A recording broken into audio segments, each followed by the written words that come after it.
Hey everyone, it's Guillaume from Startup Basecamp. Welcome to Tech for Climate podcast. During the show, you will have the opportunity to meet the best climate tech founders, investors, experts from Silicon Valley and around the globe.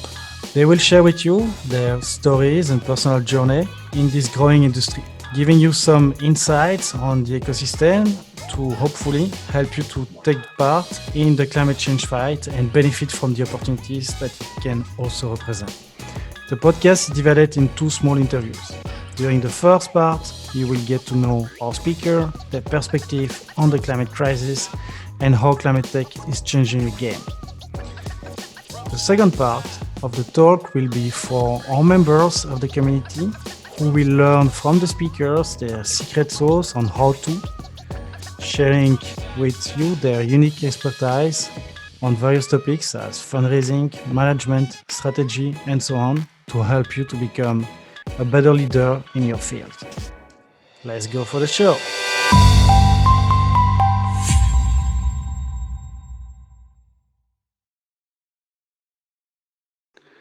Hi everyone. In today's episode, we had the chance to sit with Heidi Lindvall, General Partners at Pale Blue Dot, for a great conversation around her inspiring story, the genesis and the mission of the 100 million fund too, which at the time they launched it, they were the first climate focus fund in Europe.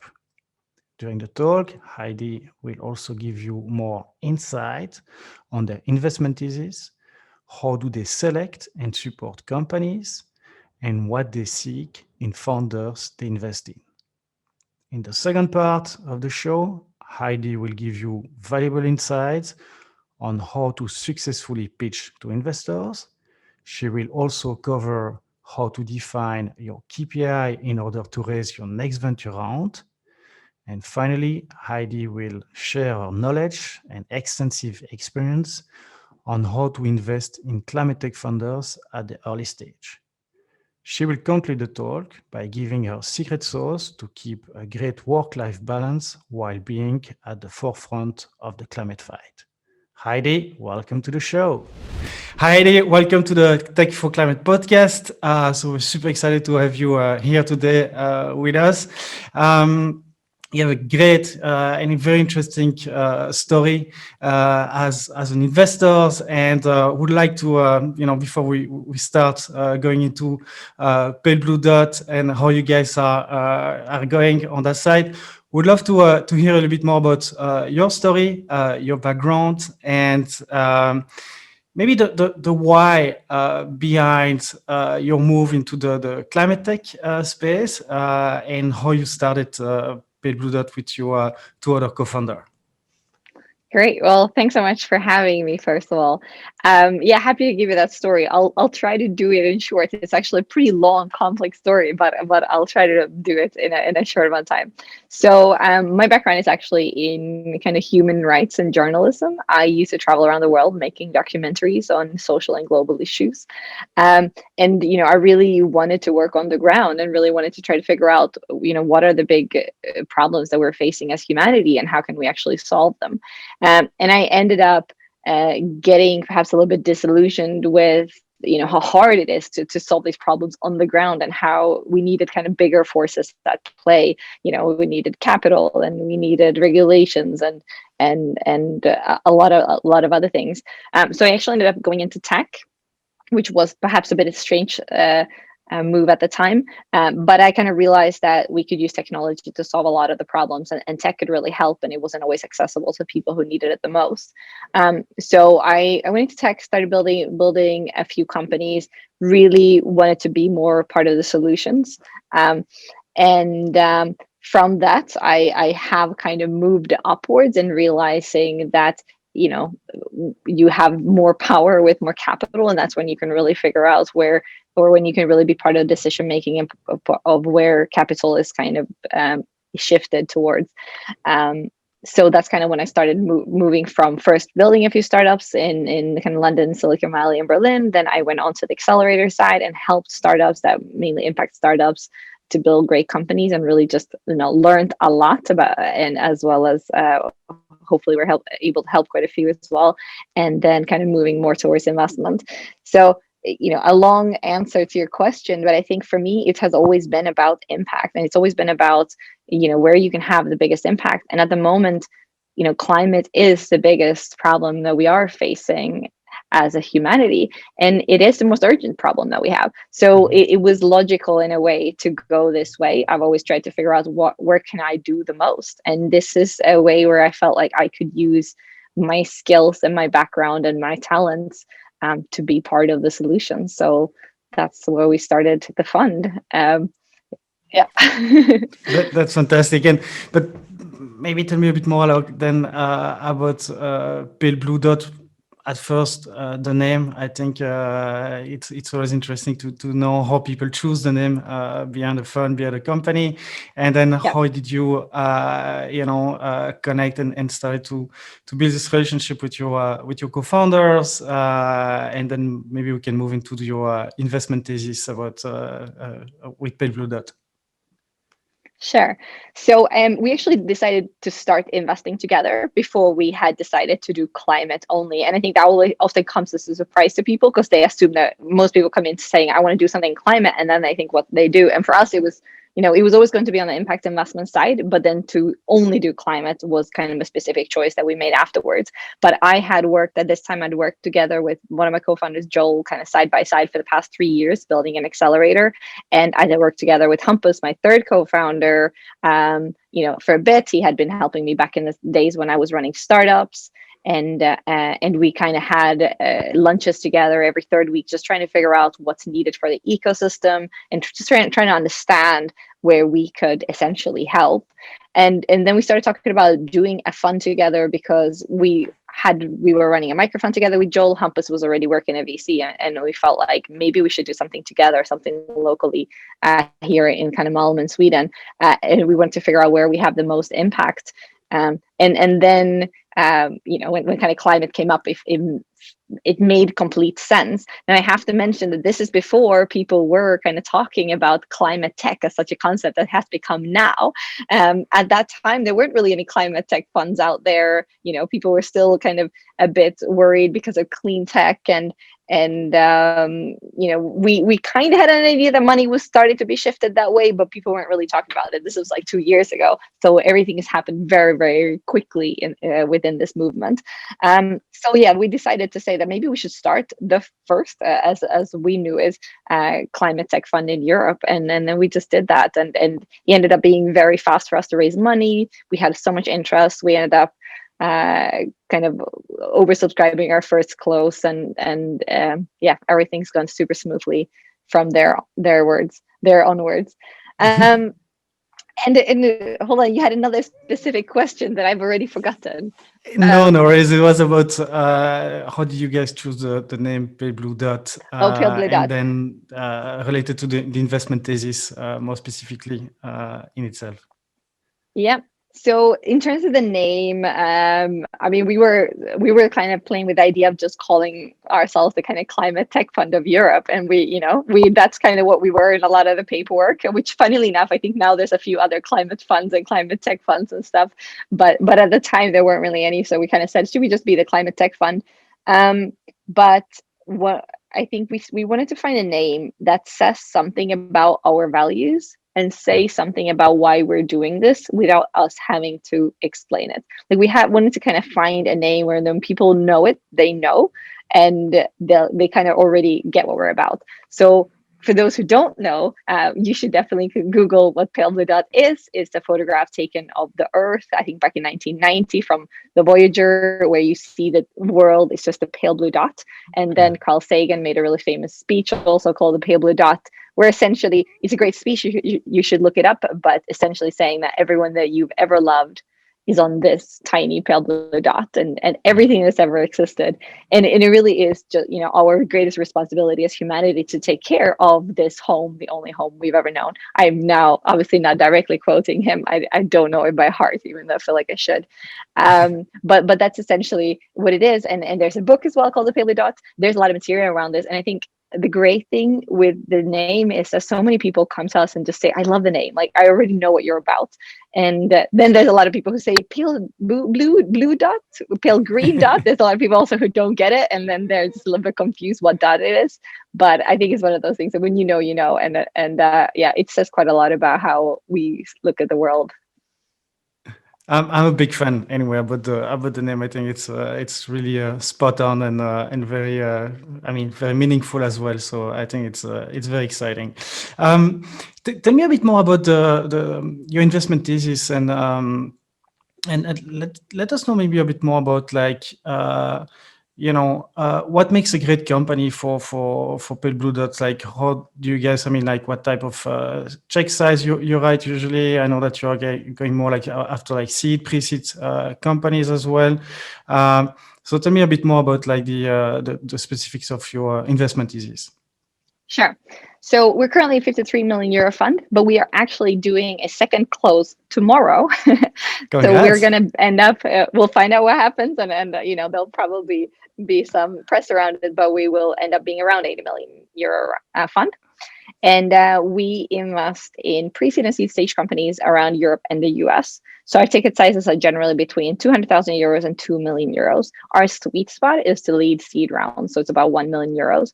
Mm-hmm. And in terms of our thesis, we look at companies in kind of three categories: companies that reduce the kind of effects of climate change, reverse the climate change, as well as help us prepare for a new world. So those are kind of three things we look at. And it is still super wide. It's mainly tech, so it's mainly software, but Mm-hmm. there is some deep tech as well. We can look at hardware, but generally we want to see that it's scalable business models. And of course, as we're early stage investor, we do pretty small tickets, so something where we kind of get a meaningful ownership, and by that I mean around 10% ownership when we invest. So also kind of depends on how high the kind of funding needs are of the company. But I would definitely say that there's a difference with kind of climate tech and clean tech. A lot Mm-hmm. of the things that are kind of really clean tech, renewable energies, huge infrastructure that needs to be set up, and huge capex costs are things that are very hard for us to do. So we tend to lean more towards the kind of software that enables change within climate change, for example. So Mm-hmm. but it is, we're three GPs who all are entrepreneurs at heart. Yeah. And I think we run the fund a little bit like that. Like, of course, it is a professional VC fund, but we are also pretty flexible, and there are no, super hard rules that we stick by. We're trying to figure out where we can make the most impact and where we can back the best founders. Cool. Maybe I mean, in congratulations of for hopefully tomorrow everything will go as planned. But it means that you guys did already like a series of investments. So maybe if you can give us like one or two example of your previous investment and what made them like special. Those company. Why did you guys choose to invest in them? I mean, is it about the team, the market, the technology, and maybe is there any criteria in terms of impact? Do you guys have like any threshold in terms of CO2 removal, or like what is the or maybe any social impact as well? So how do Mhm. you measure that? Because I think that's always like the challenge in the space. Yeah, It's like sometimes people would say my company is powered by AI, but what does it mean behind that? And I think no, I feel exactly. in terms of impact and CO2 can be very measurable, but in terms of impact, it's always more difficult. So if you can give us a bit more context on that, thank you. Sure. So one of the companies that we invested in is called Hack Your Closet. They're a Hmm. Swedish company that essentially, it has an app and a subscription for clothing. So essentially, it's like a curated box of clothes that you get sent to you every month. So you add your data, almost like a kind of Tinder thing where you say, I like this, I don't like this, I like this, I don't like this. And then based on that data, they curate a box for you of 4 items that they send to your home. And then every month you get a new box. And I think it's really smart way of just getting people to stop consuming and just start renting. And they only used waste materials. So essentially, all of the clothing come from overstocks, from brands, or from kind of secondhand shops or retailers. So super smart business model. They have over 1,000 subscribers, and they just launched in France as well. And I think with Hacky Closets, of course, the clear thing here is to stop consumption and trying to prolong the lifetime of these clothing items. At the moment, waste, like textile waste, is a huge problem. A lot of companies still incinerate their clothes, which is obviously terrible for the environment. Just overproducing is terrible in the first place. They end up in landfills, the ones that aren't used, and we've obviously have a very terrible way. We have very, very terrible fast fashion habits here in the Western countries, especially. Yeah, that's essentially what they're trying to fix. And in terms of the impact, yeah, like I said, it's of course changing consumer habits, and it's about prolonging the lifetime of clothing. And another example that I can give is for a company called Surplus, which is a marketplace for recyclable plastics. So they work with the kind of waste owners and then the recyclers and connect them. So you have X amounts of plastic waste, and then there's a recycler who can actually create something out of, or could actually recycle it, and then they will also work with the kind of producers who will then produce something out of it. So it's essentially a very, very fragmented market where they're connecting all of the different parties. And of course, this is about, there's a lot of regulations coming in terms of plastic and how you can use plastic, and how we need to eliminate plastic waste, and hopefully it will become much harder to create new virgin plastics. So they're really trying to enable the recyclable plastic market. And then to go to your question in terms of impact measurement, I mean, we don't have any specific targets. And it is because some companies, I mean, if we think about the fact that we do reverse, reduce, and prepare for a new world, not all of those have very clear carbon emission reduction targets, for example. So in some places, it's super easy to say, okay, this is how much carbon is saved when you rent an item of clothing versus purchasing one. Those are pretty easy calculations. But then for some of our companies, it is much more complex than that. So what we do is we set up KPIs with each company specifically to try to figure out, like, what are the KPIs that you should be measuring and where is the real impact. What we don't want to have is people just kind of making up certain great CO2 numbers because it could be correct when they're such an early stage that it isn't really easily measurable. So instead, we try to figure out what kind of targets can we set now, and how can we kind of work on those and improve those in time.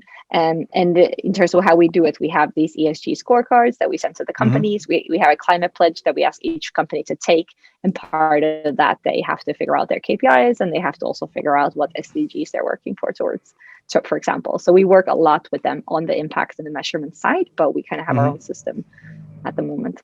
Okay.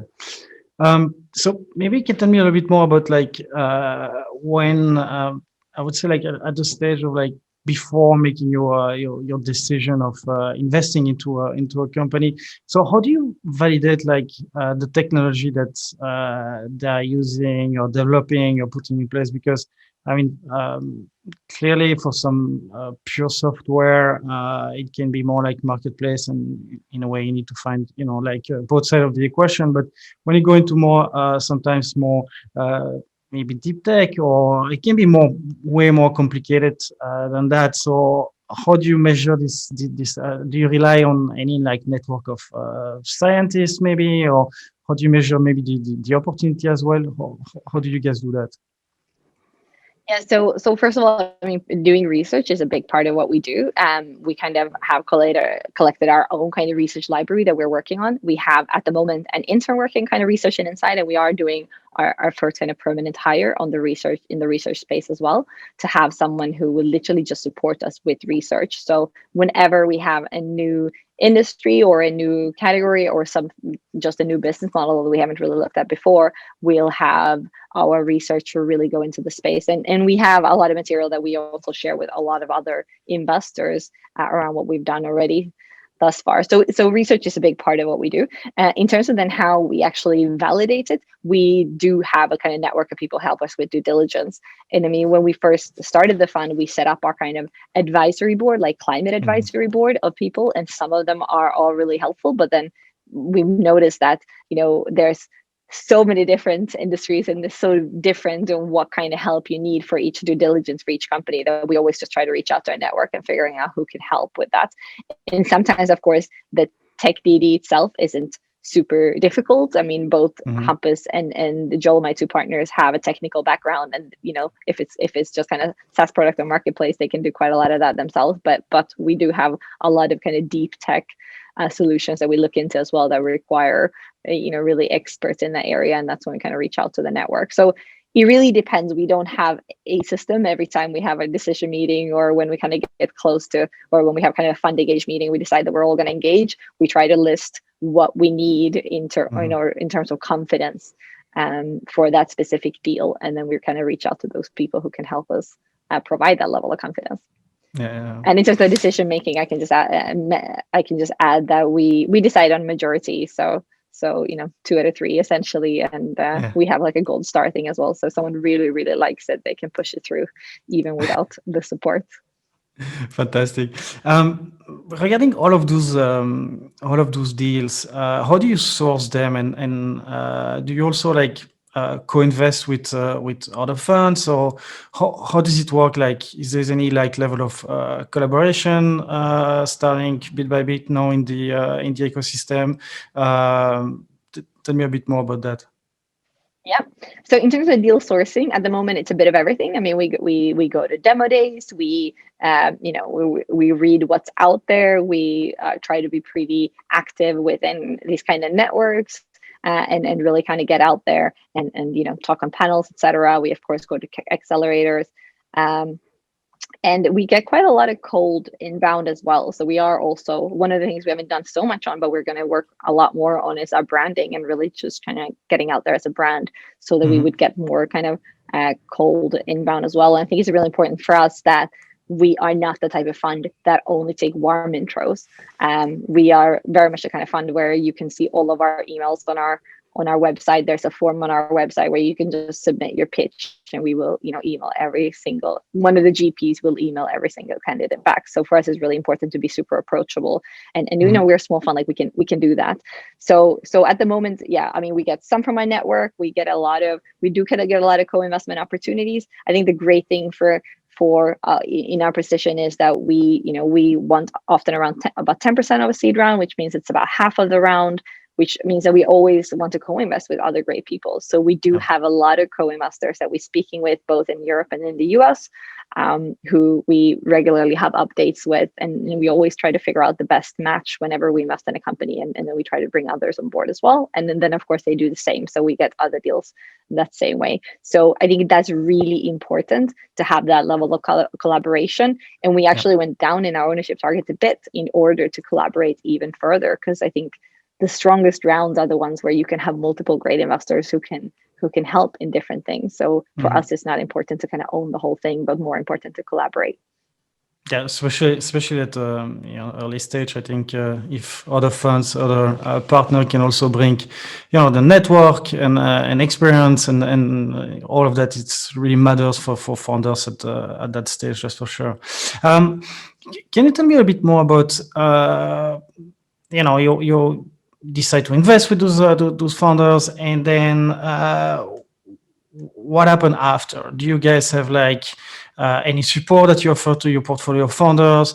I would say nowadays more and more we hear people saying that you need to definitely choose and get, in a way, you get married with your investors, but more and more now founders are also starting to cherry pick which partners in a firm they want to work with, and in a way, which firm as well is it's not about just the capital that sounds to be more and more available on the market, but it's more about what is this relationship, and what especially at the early stage, what the fund or the GP will bring to my company and help me to increase the odds of success. Yeah, no, it's definitely a really important thing of what we do afterwards. And I think we are very active investors. The important thing here is that we have all been entrepreneurs. We've all built multiple companies. We've all built kind of accelerator and support organizations before building, and this is also not any of our first investment experience. So I think we all have done similar things and have kind of a longer career in this, which means that we can help in a lot of different things. And what we tend to do with our companies is that we do a sync with each company every 2 weeks. So we have different leads. So of course, not all of us sync with each company, but we lead on our own deals, and then we sync with those every 2 weeks and try to figure out, what is happening, where can we help. Sometimes it's more about kind of coaching the founders and really just being there for them. Sometimes it's super specific, that you help them with recruitment or with fundraising, or with just kind of financial modeling or product. And it really depends on the founder, and it really depends on how far they've gotten in terms of what we help them with. I think the great thing is, for example, Joel and I have run an accelerator together. I ran another accelerator before that, and I mean, we have so much just knowledge and resources on a lot of things that a lot of people take for granted, and a lot of companies that pre-seed or seed stage companies maybe haven't gone through an accelerator, and they might miss some of those things that could really help them accelerate faster, and just some of the knowledge and some of the network. And I think a lot of those, we can, at this early stage, we can kind of help fill those gaps with what we have. So people tend to choose us because of our kind of value alignment, because we're kind of founders ourselves, and because, of course, we care about climate, we care about impact, we care about diversity. We're trying to essentially back the best teams and help them solve the biggest problems that we have. So it's a really big part of what we do. And we're actually, at the moment, it's been just the three of us kind of helping all of our companies, but we are recruiting someone, kind of portfolio manager, who can help even further, so that we could help with further recruitment and just with kind of collating more material that is relevant for all of our companies, etc. So we're going to work even more on trying to figure out what value we can provide. That's fantastic. Thank you so much for sharing all of those super cool insights. Cool. Thank you so much, Heidi. It was a pleasure speaking with you. Thank you so much for your time. Very inspiring, Thank you for having me. very insightful as well.